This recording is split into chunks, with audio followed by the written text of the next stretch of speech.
Fala, galera do Amilt, tudo bem com vocês? Hoje o programa é bastante especial para falar sobre o marco legal das startups, que é um assunto que impacta todo o mercado, né? Todo mundo aqui que deve estar assistindo. A gente está recebendo aqui o senador Carlos Portinho, foi o relator do marco legal para as startups. Fala, Carlos, obrigado por você ter vindo. Seja bem-vindo, tá? Muito obrigado. Obrigado aí a você pelo convite, a toda a sua audiência também. Pô, beleza. Carlos, seguinte, faz mais ou menos um ano que o marco legal foi sancionado, né? Você pode dar uma geral assim pra gente do que de fato muda e o que impacta o mercado de inovação e o mercado de startup? Assim, sem querer te alongar, mas o que de fato o que muda assim para esse mercado? O projeto de lei complementar, o 146 de 2019, né? Ele ingressa na Câmara dos Deputados em 2019. Ele foi, na verdade, sancionado recentemente, ainda neste ano, agora, coisa de um mês atrás, pelo presidente Jair Bolsonaro.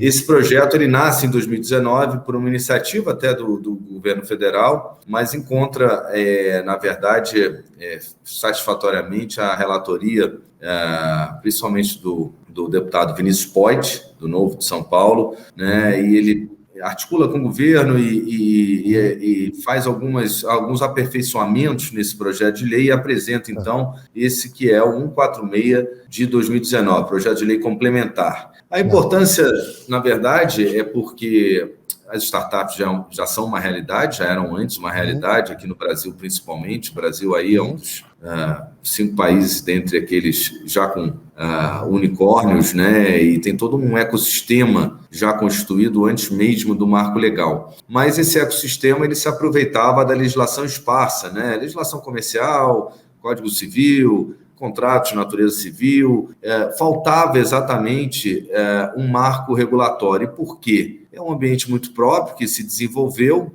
e precisava de um marco regulatório para atração de investimento, para dar segurança jurídica e principalmente ao investidor. Eu quero aqui, por exemplo, dar um exemplo de algo muito próprio desse ecossistema das startups, que é o investidor anjo, onde surge a figura do investidor anjo, né? E o investidor anjo ele vem apostando nas ideias, né? Investindo um pouco a descoberto até então, antes do marco legal, porque não havia essa regulação. Agora a lei, por exemplo, deixa claro que o investidor anjo ele não responde pelas obrigações tributárias, ele não responde pelas obrigações trabalhistas, né? E isso dá, então, o que eu falo, a segurança jurídica, principalmente nesse aspecto ao investidor.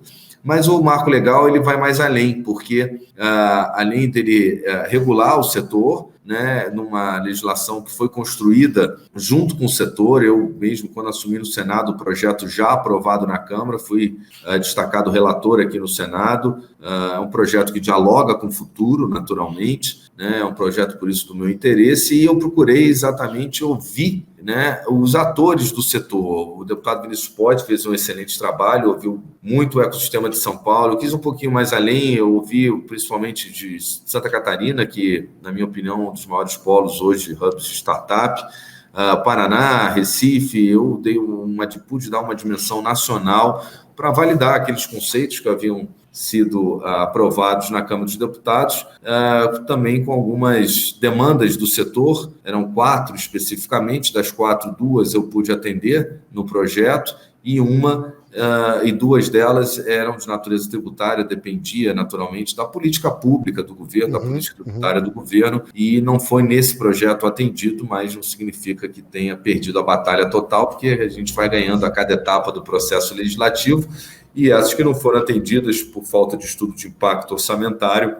isenções, benefícios para o setor, continua aí a bandeira do setor, e eu aqui também atento, buscando aí um caminho junto ao governo federal para que a gente possa incentivar, porque a atração de riqueza é muito importante para o nosso país, né? Startups são empresas sem fronteira, a gente concorre com o mundo, né? E acho que o outro ponto principal, a grande alteração aí, a grande inovação, para falar de inovação, então, dessa lei, foi trazer para o ambiente público as relações jurídicas com as startups. E eu acho que aí o projeto avançou, também teve um bom campo de avanço, porque o gestor público, assim como quem exerce atividade privada e usa as startups para a solução de problemas da vida privada, novos, inovadores pela inovação, o gestor público ele também precisa muito. Eu fui secretário de Ambiente e Habitação do Estado e Município do Rio de Janeiro, e hoje, com a legislação, ela permite uma forma de contratação mais ágil e outros mecanismos para a relação com o setor público. Perfeito.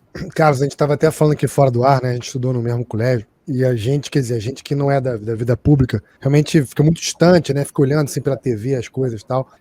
Você, assim, teu desafio pessoal, quer dizer, você, o que foi mais complicado, o que foi mais desafiador nesse processo como um todo, assim? A compreensão, né? Porque as startups são empresas da nova geração, né? São empresas de inovação, muitas delas de tecnologia. A maior dificuldade, sem dúvida, foi junto aos meus pares do Senado, todos muito interessados no projeto, mas somos de gerações diferentes. Eu posso dizer isso sem nenhum demérito, porque também sou de uma geração diferente do meu filho, que certamente é o público-alvo até no futuro desse projeto e podendo aperfeiçoá-lo. Eu acho que a dificuldade não, mas o que deu assim, o trabalho maior foi, todos entendiam a necessidade e a importância do projeto, mas alguns termos são muito próprios desse ecossistema, né? Investidor anjo, o próprio startup, né? O que é uma startup, né? Não, startups são empresas que buscam soluções de inovação para problemas do nosso dia a dia e agora também problemas do gestor público. E explicar isso. O do investidor anjo é curioso, porque eu sempre conto, o senador Jean Paul Prats, que é uma pessoa muito querida, de grande conteúdo, jovem ainda, né? Mas ele era do Rio Grande do Norte, um grande senador, e ele era do PT. Né? E foi bacana essa construção, porque envolveu exatamente nenhuma linha ideológica, ideologia, acho que o campo da startup não importa, né? E todos entenderam que a startup é a empresa do futuro, são as relações de futuro, né? Dialoga com o futuro. E ele me puxou e falou: Portinho, me explica aqui esse negócio do investidor anjo, porque eu não entendi muito bem. Eu aqui venho recebendo algumas notas técnicas, algumas sugestões. Por que ele não responde pela empresa? Qual é o papel dele, né? E aí eu expliquei o que era o investidor anjo. O senador Jean Paul falou assim: é a tiazinha. E eu olhei, é a tiazinha que investe naquela ideia do sobrinho, que o sobrinho chegou na sala com aquela ideia fantástica. Então eu entendi, eu falei, exatamente, vamos partir disso. É a tiazinha, mas é lógico que há investidores hoje profissionais, um campo enorme, mas é exatamente isso, né? Aquela primeira pessoa que acredita na ideia e que investe no risco, né, por acreditar naquela ideia. E dessa forma, não é correto, a gente iria atrapalhar o sistema que se formou assim, se a gente já comprometesse o investidor anjo com obrigações tributárias, trabalhistas, porque ele não é sócio da empresa, ele só é o investidor inicial, o financiador inicial. Então, assim, quando ele virar sócio lá na frente, se der certo, aí sim, como todo sócio, né, naturalmente ele vai responder pelas obrigações, mas esse é o capital inicial, é o capital primeiro aí que o sobrinho, né, ou que muitos, né, que começam precisam para desenvolver. E aí ele fechou na hora com o projeto, entendeu? Porque são novas relações, né, que as startups trazem. Eu sempre falo isso. O futuro não é da relação de emprego. A gente já vive isso e a gente resiste, mas o futuro é da relação de trabalho, né? As pessoas trabalham hoje para diversas empresas ou diversas áreas, campos diferentes de atuação, né? Então, é natural que haja uma resistência, a demora nessa compreensão, e esse eu acho que é o melhor exemplo, e o senador Jean Paul esteve junto no projeto, entendeu, né, a importância e toda aquela questão de sindicatos, CUT, e não, trabalha o empregado, direitos de empregado e tal, isso a gente conseguiu avançar ao entender que sem esse capital inicial, muitas das startups não conseguem nem começar a andar com as próprias pernas. Boa parte. Ô, Carlos, e aí, quando a gente fala em startup, a gente pode ter várias definições sobre uma startup, né? Ou né, o cara pode divergir com outro. Ah, não, isso aqui não é startup, que já está no tamanho tal. Vocês criaram, né, uma definição, vamos chamar assim, de requisitos para uma empresa ser encaixada em startup, não é isso? Exatamente. A gente procurou definir no artigo 4º, né, o que é uma startup. Né? A gente pode ter uma ideia, mas como é que a gente põe no papel isso? Como é que uma junta comercial vai entender que aquela empresa é uma empresa startup? Objetivamente, né? Objetivamente, exatamente. É fazer um ajuste no contrato social dessas empresas, porque startups são empresas nascentes ou de operação recente, assim diz o artigo 4º. Primeiro ponto importante. Né? Então, como esse ecossistema ele já estava consumado, né? Faltava um marco regulatório, muitas empresas lá se constituíram e exercem a atividade desse ecossistema, mas você não conseguiria talvez identificar só olhando o contrato social. E como o marco regulatório traz relações específicas para as startups, também com essas específicas com o poder público, é importante diferenciar das outras. E a diferenciação primeira são empresas nascentes ou de operação recente, porque nos últimos 10 anos, que se caracterizam pela aplicação de inovação nos seus processos produtivos de serviços. Né? Não necessariamente com tecnologia. A tecnologia ela é uma ferramenta de inovação, mas eu sempre dou um exemplo, né, para até todos ilustrarem. Outro dia eu recebi aqui no meu gabinete, fiquei muito bem impressionado, uma pessoa de Levi Gasparian, aqui do município do Rio de Janeiro, que me trouxe uma inovação que é uma chapa de isopor para construção, né? E ele mostrou que aquela chapa de isopor ela difere das outras, porque não é inflamável, porque é impermeável, além do tratamento acústico e tudo mais, para usar em modelos construtivos, né? Possivelmente até de habitação. Ele não usou tecnologia, ele teve um processo inovador naquilo. Mas é lógico que a gente identifica muito mais fácil essas empresas startups, aquelas de tecnologia, os famosos aplicativos de pedido de comida, de transporte, né?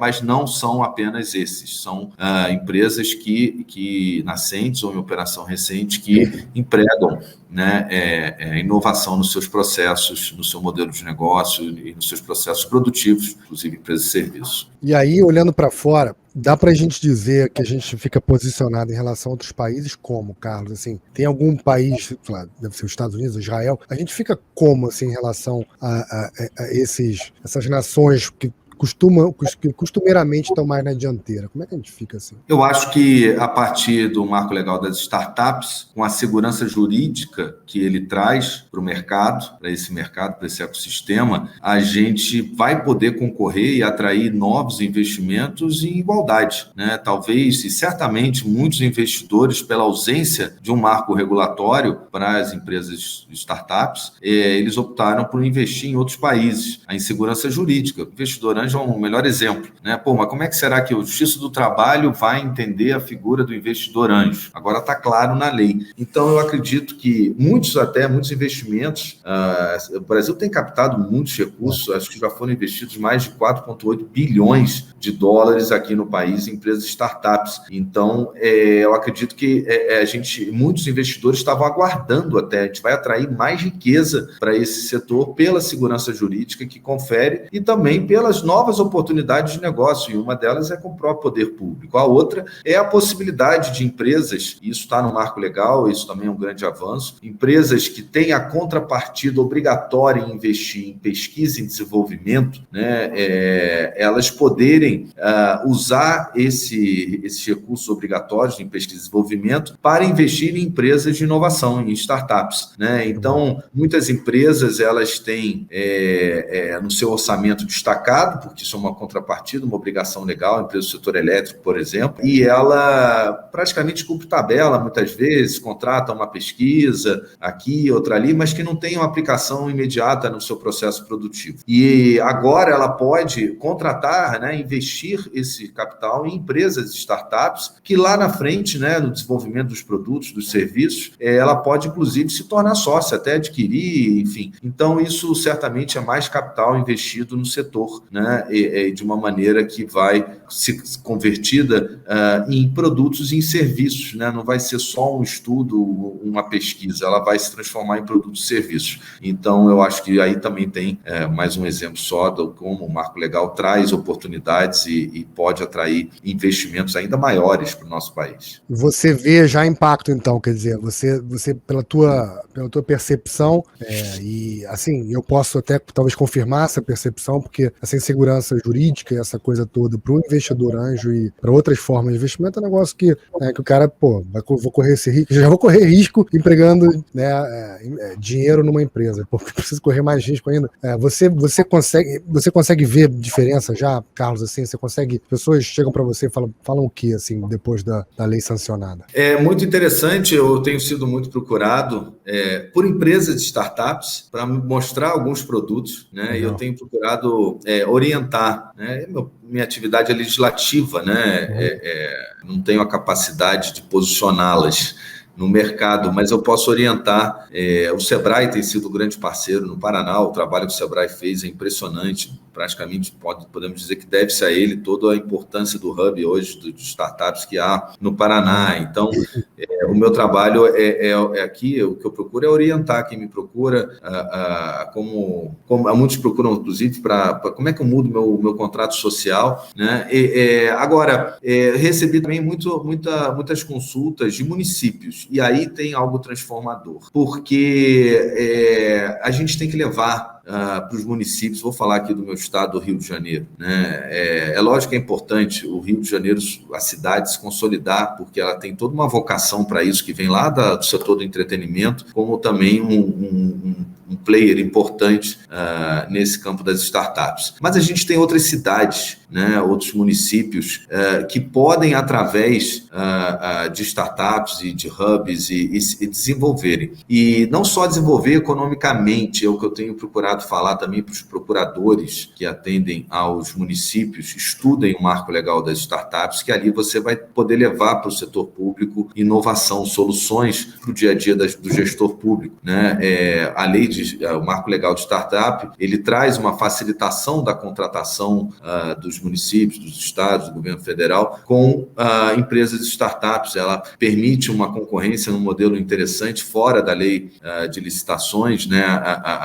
Ao lado da lei de licitações, o poder público pode, por exemplo, na busca de uma solução de gestão pública, contratar mais de um, ou seja, você ter mais de um vencedor num certame licitatório, que em outras áreas isso não existe, vai ter um ganhador. Aqui não, com marco legal não, você pode ter vários. Por quê? Porque você apresentou no edital o teu problema e uma empresa startup te deu uma solução para o início do teu problema e a outra te deu uma solução que você não tinha percebido para o final, ou que nem passou na sua cabeça. Então você pode contratar as duas, né? Não vira tudo ou nada, né, Carlos? Exatamente. E é uma construção coletiva até. E isso é interessante, que aí isso aguçou os municípios, muitos querendo se transformar também em hubs de startup, que tem, além do desenvolvimento econômico, tem o desenvolvimento urbano. O que eu vi lá na ACAT, em Santa Catarina, é incrível, porque meu irmão mora, por acaso, ali perto, passava lá um galpão como qualquer outro em beira de estrada, e hoje é um dos maiores hubs do país de startup, e que atraiu desenvolvimento urbano, atraiu centros comerciais, porque, por mais que seja empresa de tecnologia, muitas vezes o tomador do serviço da startup gosta de estar perto, né?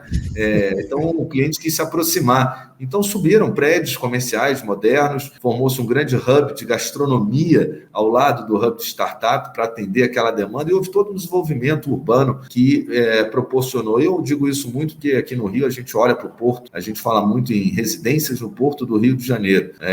O centro do Rio, a vocação dele é o trabalho, a residência também, ela é consequência, né? Então, o Porto do Rio, ele precisa se desenvolver como um hub de startup, que é o negócio do futuro, né? O Rio de Janeiro está muito atrás de outras capitais do país. E também tenho sido procurado por prefeitos interessados na qualificação de mão de obra, porque o projeto, o marco legal, ele traz esses efeitos colaterais positivos, como eu chamo, que é a necessidade de investir em mão de obra. Você vai hoje para Santa Catarina, tem vaga sobrando lá para esse setor, né? Tem empresas que estão lá um ano com 4 posições que não conseguem preencher. Enquanto isso, no Rio de Janeiro, a gente tem um desemprego e uma má qualificação profissional. Então, isso empurra os municípios, eles também vêm conversando muito comigo a respeito disso, né? Então, tanto o setor privado, quanto o setor público, quanto o desenvolvimento urbano das cidades, quanto a qualificação profissional, olha quanta coisa bacana que o Marco Legal, eu fico assim admirado e muito orgulhoso de ter sido o relator, porque são oportunidades que a gente está levando. Eu falo, Bruno, é uma reforma de mercado. A gente fala da reforma tributária, da reforma trabalhista, administrativa, mas a gente tem que enxergar que aqui no Senado, no Congresso, a gente está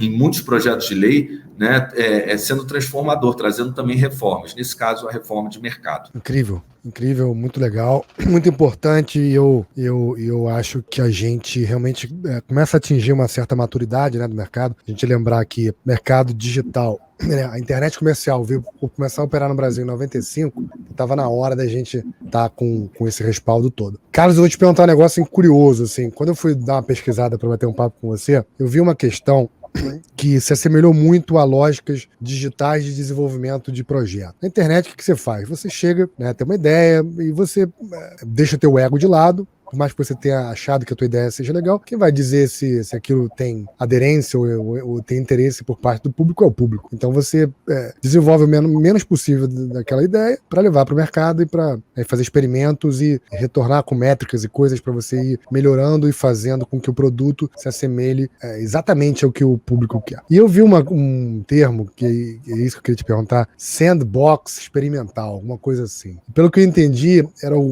tem alguma coisa nesse sentido, mas do ponto de vista de leis e a parte regulatória, é isso mesmo? Exatamente. Também é um grande avanço, isso veio do próprio ecossistema, né? Porque como ele é um sistema inovador e que está em constante transformação, buscando modelos de negócios, aperfeiçoamento dos seus modelos de negócio, muitas vezes ele não encontra na legislação o espaço para isso, né? Pode ser feito, né? Mas ele vai fazer de qualquer maneira, né? Aliás, o marco legal é resultado disso, dos empreendedores de startup, dos empreendedores em geral, do campo da inovação, que eles usaram o que tinha, a legislação civil, o Código Comercial, e eles foram com aqueles instrumentos, né, pegaram lá as stock options, por exemplo, que infelizmente a gente não pôde aproveitar, mas nesse projeto, porque não é uma questão específica das startups, é algo que tem que ser regulado, porque é um instrumento também para companhias abertas, ou seja, precisa uma lei própria. O texto que veio da Câmara veio com uma natureza não mercantil, né? Então estava muito, muito sobretaxado, o mercado não gostou, e na impossibilidade de mudar para a sua natureza mercantil, eu faço a defesa, inclusive, da natureza mercantil das stock options, né, do plano de subscrição de ação, que é uma ferramenta até para reter talentos. Eu digo que vou suprimir esse capítulo, mas a gente vai tratar, e ainda quero tratar esse ano numa lei própria. Mas isso é só para mostrar como é que, na verdade, isso está em transformação. E talvez a legislação ela não acompanhe. Então, o que o Sandbox Test prevê é a possibilidade de haver uma inovação legislativa de acordo com a própria inovação do negócio, da modelagem do negócio. Então, não fica tão amarrado assim. Alguns órgãos reguladores poderem, de certa maneira, ampliar o campo da legislação para aquilo que antes a legislação não previu, mas quem sabe. Então, são os sandbox tests, né? E também, falando em teste, eu gosto também de destacar no projeto, a gente prevê nessa relação com o setor público, aí voltando aí para a parte do setor público, a possibilidade dos governos, das prefeituras, contratarem em editais empresas para teste, porque até você exatamente alcançar a escala do seu produto, a feição do que o consumidor, e no caso o contribuinte, o cidadão está esperando daquele serviço público, né, você vai desenvolvendo, né, e o teste é muito importante dentro desse campo das startups, né, então agora, antes não era possível, por exemplo, isso, agora você pode contratar a prefeitura, precisa uma solução inovadora para um problema de entrega de medicamento, mas não tem nada disso no mercado, como é que faz? Vamos soltar um edital, vamos ver aí, fazer um teste, e a lei traz a possibilidade desse teste ser remunerado, né? Porque antigamente você fazia o teste, mas a pessoa desenvolvia e não, como é que era? Então não tem interesse em contratar com o poder público, né? E agora também. Então, eu aproveitei a questão do sandbox, que é regulatório, né? Mas também, falando em teste, é a questão da contratação. Muito bom, não sabia disso não, muito bom. Carlos, queria te agradecer muito, foi ótimo pra gente que aqui do mercado, ver se a evolução é determinante, crucial. Então, obrigado aí pelo trabalho, obrigado pela presença, e fica à vontade vontade aí para deixar um recado para o pessoal aí. Muito obrigado, Bruno, pela oportunidade da gente falar um pouco sobre esse marco legal. Eu tenho buscado aqui o Tribunal de Contas do Estado para que ele possa organizar também uma grande conferência que reúna, aí falando um pouco de novo do setor público, né? Mas é porque eu acho que existe um capítulo muito inovador que é esse, que vai abrir muitas oportunidades também para os desenvolvedores, né, para as startups. E a partir do momento que tem a lei, né, a dúvida é assim, mas como ela se aplica? Né? Alguns prefeitos falam para mim, Portinho, mas será que o Tribunal de Contas não vai... Então, vamos ouvi-lo. O que eu quero dizer é que acredite na sua ideia, invista, desenvolva o seu modelo de negócio, não tenha medo de fracassar, isso faz parte das startups, do mundo das startups. Elas convivem com o fracasso e com o aperfeiçoamento dos seus modelos de negócio e, se Deus quiser, você que investiu nisso vai ter o resultado lá na frente. Muitos estão tendo e agora com o marco regulatório mais investimentos vão vir. Aproveita. Maravilha. Obrigado, tá? Um grande abraço. Muito obrigado, Bruno. Um forte abraço.